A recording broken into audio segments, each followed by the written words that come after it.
kila mtu akaona pasipo shaka namba moja ilikuwa ni project ya Masanga.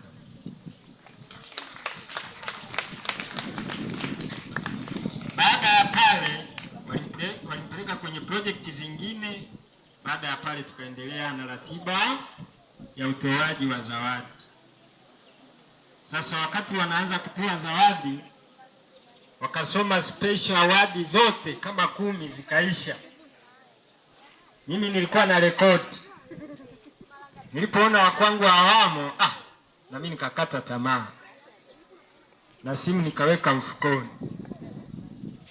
Walipoanza kusoma zawadi za makundi, wakasoma mshindi wa 3, Masanga haimo.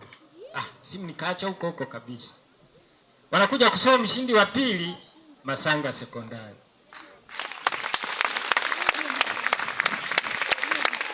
Kwa hiyo hata lile tukio la Masanga sekondari inatajwa, wala hata sikuweza kurekodi kwa sababu nilikuwa ishaona kama vile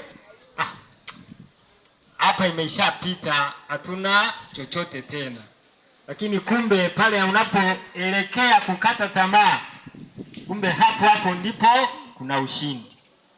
Kwa hiyo ni muhimu unapokuwa unafanya kazi zako, endelea kukazana mpaka mwisho. Hata hapa wakati tunaandaa, kuna wakati tulikuwa vijana na watuma, nendeni mkanunue kifaa fulani, kafanye hivi.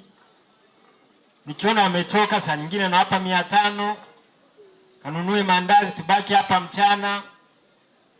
Basi namna hiyo. Ila kazi ilikuwa ni nzuri, na baada ya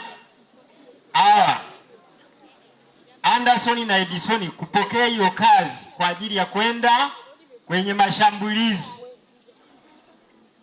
na washukuru, tuliwapa maelekezo kidogo, lakini hawakuchukua muda. Waliweza kuelewa na kufanya kazi yao kwa ufasaha na kwa umakini. Ndiyo maana kule kwenye ukumbi wa maonyesho mimi nilikuwepo, lakini nilikuwa sitakiwi kuonekana kwenye